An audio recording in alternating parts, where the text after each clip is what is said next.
Happy teachers day. మనకంటే ఈ రోజులలో స్కూల్స్ ఉన్నాయి, స్కూల్స్లోకి వెళ్ళి చదువుకుంటున్నాం.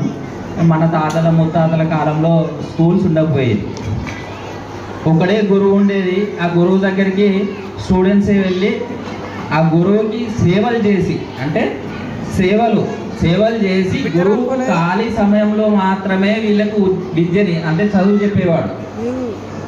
అట్లా ఒక గురువు దగ్గర కొందరు స్టూడెంట్స్ ఉన్నారు, వాళ్ళందరూ బాగా చదువుకుంటాడు, అంటే గురువు నేర్చుకుంటాడు.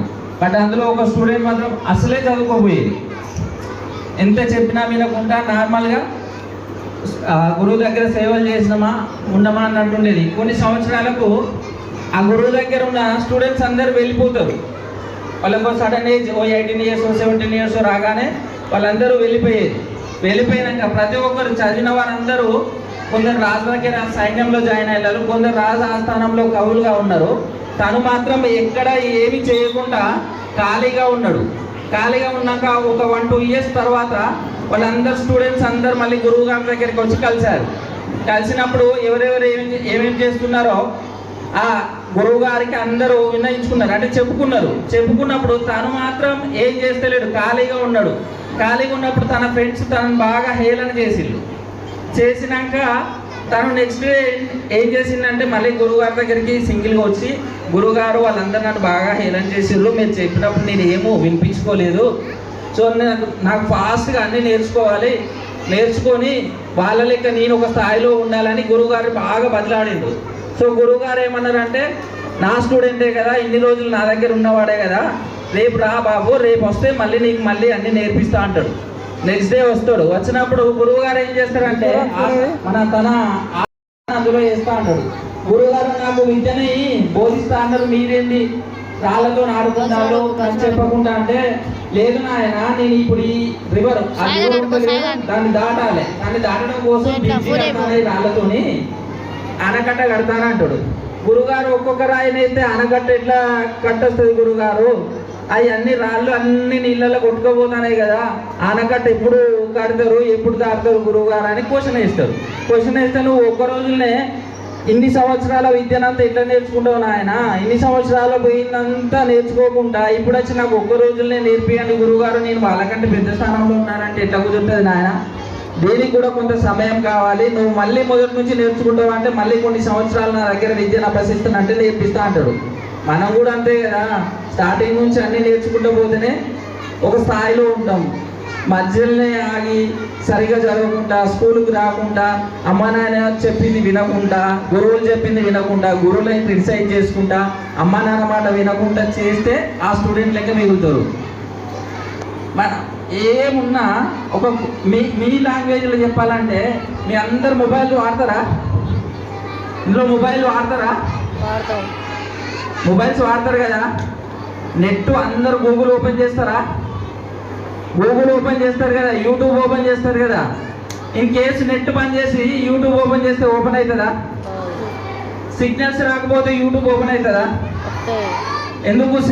సిగ్నల్స్ మీకు కనబడతాయా? సిగ్నల్ కనబడుతుందా? సిగ్నల్స్ కనబడతాయా? కనబడవు కదా. మరి సిగ్నల్స్ కనబడవు కదా, గురువుగారు చెప్పేది కూడా సిగ్నల్స్ లాంటిదే. గురువు ఇక్కడ టవర్ లెక్క అయితే టవర్ నుంచి సిగ్నల్ కనబడదు. గురువు కూడా చెప్పేది వింటేనే, చెప్పింది వింటాం, విన్నాక దాన్ని ఫాలో అయితే అంటే గురువు గారు సెల్ ఫోన్ ఏమవుతుంది? సెల్ ఫోన్ ఏం చేయాలి? తీసుకెళ్ళి చెత్తబుట్టలు వేస్తాం. గురువుగారి జ్ఞానం కూడా సిగ్నల్ లాంటిదే. గురువుగారి జ్ఞానం లేకుంటే ఎక్కడి నుంచి వస్తుంది? గురువుగారి మాటలు లేకుంటే ఎక్కడి నుంచి పోతావు? నువ్వు ఎక్కడ పడతావు? పోయి ఎందులో ఉంటావు? చెత్తబుట్టలు ఉంటావు. గుర్తుపెట్టుకోండి, దేవుడు ఏమిస్తాడు మనకు? తెలివి కాదు, అదృష్టాన్ని ఇస్తాడు. దేవుని దగ్గరికి వెళ్ళి మొక్కుతావు, ఏమిస్తాడు? అదృష్టాన్ని మాత్రమే ఇస్తాడు. అదృష్టాన్ని ఇస్తాడో ఏడో కూడా గ్యారంటీ లేదు. తల్లిదండ్రులు జన్మనిస్తారు, దేవుడు అదృష్టాన్ని ఇస్తాడు, గురువు జ్ఞానం ఇస్తాడు. ఇందులో ఎవరు గొప్ప? తల్లిదండ్రుల తర్వాత గురువే గొప్ప. దేవుడు ఇచ్చిన అదృష్టాన్ని బట్టి బతుకమో తెలియదు. దేవుడు అదృష్టాన్ని ఇవ్వచ్చు, ఇవ్వకపోవచ్చు, కానీ కన్ఫామ్గా గురువు ఇచ్చే జ్ఞానంతోనైతే బతకవచ్చు.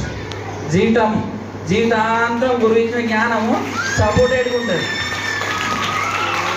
ప్రతి ఒక్కరు గుర్తుపెట్టుకోండి, గుడికి వెళ్తాం, దేవుడి కాళ్ళ మీద మొక్కుతాం. సపోజ్ సాయిబాబా టెంపుల్కి పోతాం, సాయిబాబా కాళ్ళ మీద పడి దేవుడా నాకు ఇది కావాలి అది కావాలి అన్నీ మొక్కుతాం, నాకు చదువు రావాలని మొక్కుతాం. కానీ స్కూల్ టీచర్ మాట విన్నాం. నీకు ఎక్కడ వస్తుంది జ్ఞానం? ఎక్కడి నుంచి వస్తుంది? టీచర్ చెప్తా అంటే వెనక ఒకటి పెన్నుతో ఆడుతుంటాడు, పెన్సిల్తో ఆడుతుంటాడు. నీకు ఎక్కడ జ్ఞానం? దేవుడి కాడికి పోగి మొక్కితే దేవుడు అదృష్టాన్ని ఇవ్వచ్చు ఇవ్వకపోవచ్చు. గురువు చెప్పింది వింటే మాత్రం కన్ఫామ్గా నీకు నాలెడ్జ్ వస్తుంది, ఆ నాలెడ్జ్తో పోవచ్చు. అందుకే ఏం చేయాలంటే గురువుల గౌరవం ఇవ్వాలి. దేవుడి కాళ్ళు మొక్కుతావు కదా, ప్రతిరోజు రేపు ఒక పని చేయండి. రేపు మార్నింగ్ మీరు అంతా రెడీ అయినాక మమ్మీ ఉంటే మమ్మీ, డాడీ ఉంటే డాడీ కాళ్ళు మొక్కి రండి, మమ్మీ కాళ్ళు మొక్కి రండి, కాళ్ళు మొక్కి స్కూల్కి రండి. ఈరోజు ఏదైనా పనిష్మెంట్ ఉన్నది, టీచర్ చేతిలో పనిష్మెంట్ ఉన్నది, మొక్కి రండి. ఆ పనిష్మెంట్ జరగద్దు, నేను ఆ వర్క్ చేయలేదు, ఏ ఒక్కరోజు క్షమించండి సార్.